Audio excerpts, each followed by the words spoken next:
So I'm going to walk you through how you set up a new exam for Common Assessments in the navigation app. So make sure that you start on the navigation app. You'll see everybody's SAFs below, but you actually just want to click the button at the very top, Create New Assessment.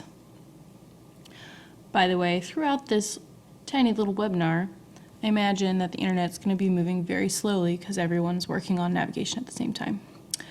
So the amazing tech team has made this pretty self-explanatory and hard to mess up, which is good news. And I'm going to create the English 2 test. So English content, English 2, trimester 1.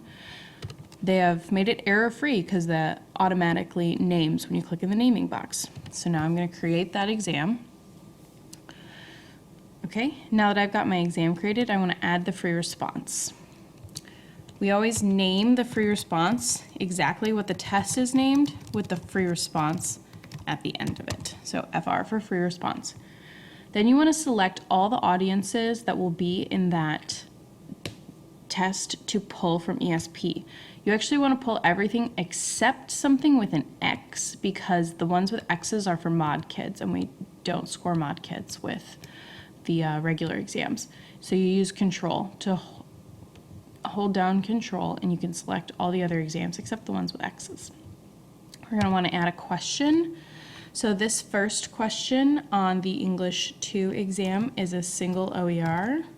So I'm going to call that OER by its name. It's on A Lesson Before Dying. And add an objective where I just call this very simply single OER, and it's out of 3 total points. I'll add another question now for the second OER, which is on King Lear. Add another objective. It's also a single OER. Oops. Also out of 3 points. I'll add one more question. I'm just going to simply call it crossover for ease. Also name the objective crossover OER, out of 3 points.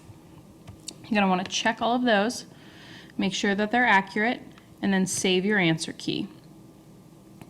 Now it's saved successfully, and if and when I'm certain that that information is correct, you can scroll down, then I'm going to lock the test to activate scoring. I only can lock the test when I'm really sure that there aren't any errors because it's hard to go back and undo. So now it's going to save very slowly.